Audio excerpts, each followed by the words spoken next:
Hai, bertemu kembali dalam channel Cikgu Ong. So, pada hari ini Cikgu akan berkongsi dengan anda bagi sains tingkatan 1 bab 4 pembiakan praktis sumatif 4 dalam buku teks muka surat 133 hingga 134.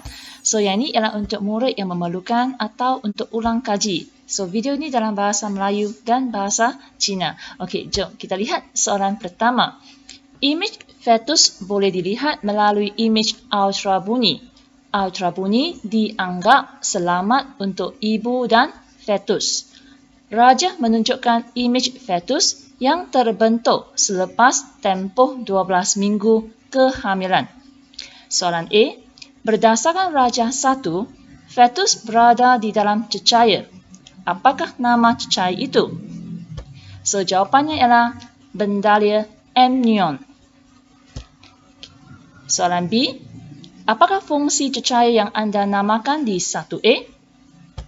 So, fungsinya ialah bertindak sebagai cushion untuk menyerap gegaran dan mencegah fetus daripada mengalami kecederaan. Soalan 1C. Apakah organ yang menghubungkan fetus dengan uterus ibunya? Dan bagaimanakah fetus mendapat makanan dan oksigen? So, organ tersebut ialah plasenta. Plasenta menghubungkan fetus dengan ibunya. So, fetus mendapat makanan dan oksigen daripada plasenta ibunya melalui tali pusat. Soalan seterusnya, 1D. Apabila fetus sudah cukup sifatnya, bayi akan dilahirkan. So, terangkan proses kelahiran seorang bayi. Okay, jawapan ini agak panjang. Apabila fetus terbentuk dengan lengkap, badan fetus berputar sehingga kepalanya menuju ke arah servis. Pengembangan servis berlaku supaya kepala bayi dapat melalui faraj. Dinding berotot uterus mengecut dengan kuat. Amnion pecah dan bendalia amnion dibebaskan. Pengecutan kuat uterus menolak bayi keluar daripada tubuh ibu. Soalan 2. Rajah menunjukkan perubahan ketebalan uterus semasa kita haid seorang perempuan. A. Berdasarkan rajah, ramakan 1. Bilakah fasa haid berlaku? Okay. So, fasa haid berlaku pada hari pertama hingga hari yang kelima. Soalan A2. Bilakah pengovalan berlaku kepada perempuan tersebut? Jawapannya ialah hari yang ke-14. Soalan 2B. Jika perempuan tersebut melakukan hubungan seks pada hari ke-13 dalam kita haidnya, adakah kemungkinan perempuan tersebut akan hamil? So, jawapannya ya. Kerana fasa subur adalah pada hari yang ke-12 hingga ke-17. Soalan 3. Perkembangan dalam bidang sains dan teknologi telah membantu pasangan suami isteri untuk merancang kehamilan dan juga mengatasi masalah kemandulan. Soalan A. Terangkan mana-mana dua cara untuk mencegah kehamilan secara sementara. Sementara saja. Jadi, antara jawapannya ialah pil pencegah hamil, di mana menghalang proses pengovalan. Yang kedua, implan. Penggunaan implan merembeskan hormon dan menghalang ovari untuk menghasilkan ovum. So, yang kaedah ini dilakukan oleh wanita. Seterusnya, penggunaan kondom. Kondom dipakai pada zakar lelaki sebelum persetubuhan untuk menghalang kemasukan sperma daripada memasuki vagina wanita semasa ejakulasi. Dan yang terakhir, alat kontraseptif dalam uterus, IUCD. So, alat kontraseptif dalam rahim dimasukkan ke dalam uterus wanita bagi mengelakkan berlaku penempelan. Soalan seterusnya, 3B. Penjualan kondom secara terbuka dikatakan menyumbang kepada masalah sosial dalam masyarakat. Adakah anda bersetuju dengan pernyataan ini? Berikan pendapat anda. Jawapannya, setuju. Penjualan kondom secara terbuka hanya akan menggalakkan hubungan seksual antara pasangan luar nikah. Kondom perlu dijual dengan pengawasan dan tidak sepatutnya diletakkan di rak terbuka atau kaunter hadapan. Had umur individu yang membeli kondom perlu ditetapkan seperti hanya dijual kepada mereka yang sudah mencapai usia 20 tahun dan yang sudah bernikah.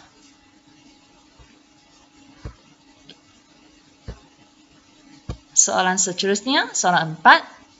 Suatu eksperimen telah dijalankan oleh sekumpulan penyelidik untuk mengetahui kesan nikotin terhadap penghasilan sperma. So, sebanyak 60 ekor tikus dibahagikan kepada 3 kumpulan. Kumpulan pertama tidak diberikan nikotin. Kumpulan kedua diberikan nikotin dengan dos yang rendah setiap hari. Dan kumpulan ketiga diberikan nikotin dengan dos yang tinggi setiap hari. So, kajian ini dijalankan selama 30 hari. Kemudian, bilangan sperma tidak normal yang dihasilkan oleh tikus-tikus tersebut dicatat. So, kajian adalah seperti dalam jadual 1. Kita lihat jadualnya. Soalan 4A. Berdasarkan jadual di bawah, lukiskan satu carta palang. Dalam jadual disenaraikan dos nikotin, di mana tiada rendah dengan tinggi dan peratus sperma tidak normal paling tinggi bagi tikus yang menerima dos nikotin yang tinggi. So, contoh jawapan bagi carta palang adalah seperti ini. Di mana paksi menengah, paksi Y adalah peratus sperma tidak normal dan paksi X itu adalah dos nikotin. Boleh? Okey, kita teruskan kepada soalan seterusnya. 4B. Apakah dua pemboleh ubah yang perlu dimalahkan dalam eksperimen ini? So, jawapannya ialah umur dan spesies tikus. Yang ini kita perlu tetapkan, malahkan. Soalan 4C. Apakah kesimpulan yang dapat dibuat oleh para penyelidik itu daripada eksperimen yang telah dijalankan? So, kesimpulannya ialah peratus sperma tidak normal yang tertinggi dihasilkan oleh kumpulan tikus yang diberi dos nikotin yang tertinggi. Seterusnya 4D. Cadangkan satu sebab para penyelidik tersebut tidak memberikan nikotin kepada tikus kumpulan pertama. Tiada nikotin. Sebab ialah untuk digunakan sebagai kawalan eksperimen. Soalan 4E. Nyatakan satu kesan nikotin terhadap bayi yang dilahirkan oleh ibu yang merokok ketika hamil. Jadi, apakah penyelesaian yang baik untuk ibu yang ketagih nikotin? Kita lihat kesannya terlebih dahulu. Kesan nikotin terhadap bayi. Nikotin akan memasuki darah fetus dan menyebabkan pertumbuhan fetus terganggu. Kedua, bayi yang dilahirkan mempunyai berat yang sangat rendah dan bersaiz lebih kecil daripada bayi normal. Seterusnya, penyelesaian untuk ibu yang ketagih nikotin. Penyelesaian yang baik untuk ibu yang ketagih nikotin antaranya ialah bergaul dengan rakan-rakan yang tidak merokok dan menjauhi perokok. Mendapatkan sokongan daripada rakan-rakan dan keluarga untuk berhenti merokok.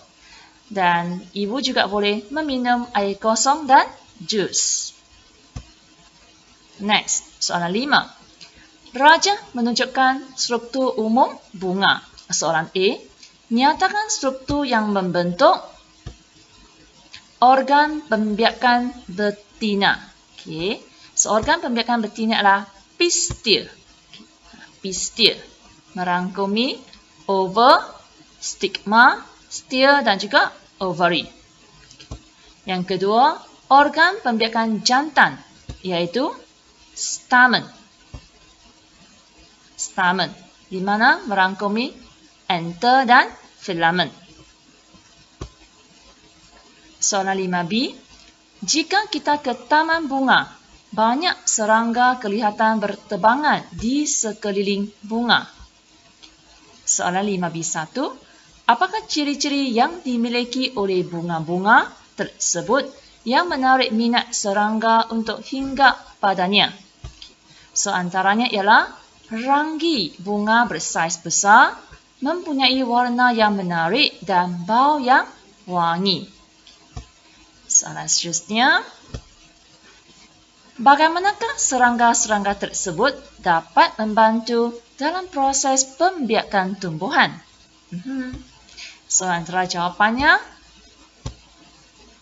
apabila serangga hinggap di atas bunga untuk menghisap nektar,